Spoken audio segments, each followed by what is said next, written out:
কি রে, কি অবস্থা তোর? তুই কেমন আছিস তুই? আলহামদুলিল্লাহ। আচ্ছা, এটা হচ্ছে আমার ফ্রেন্ডের দোকান। আপনি একটু ওয়েট করুন, আমি জাস্ট নিয়ে চলে আসছি। হ্যাঁ, ভাবি চা দিতে বলি। কি ভাবি? আপনি সাব্বিরের কোথায় ভাবির সাথে তোর কোনো সমস্যা হয়েছে না? ভাবি? ভাবি রাগ করে চলে গেল। তুই কি ভাবি বলছিস? স্টুপিড, উনি দিদার ছেলে, মেয়ে আমার ফিয়ান্সে না। সরি সরি দোস্ত। কিসের সরি? কিভাবে ম্যানেজ করবো? স্টুপিড, আমি সরি। ফোয়াদ যে এরকম স্টুপিডের মতো কাজ করবে আমি একটু ভেবে করতে পারি না। I am really sorry. না, ইটস ওকে। আপনি শুধু শুধু ওনাকে দোষ দিচ্ছেন।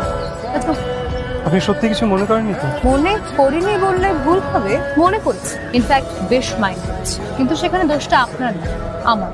মানে মানে এই যে আপনার মতো হ্যান্ডসাম একটা লোকের সাথে আমার মতো সুন্দরী ঘুরলে যে কেউ কাপড় করবে, আবার আপনি তা মনে করেন না।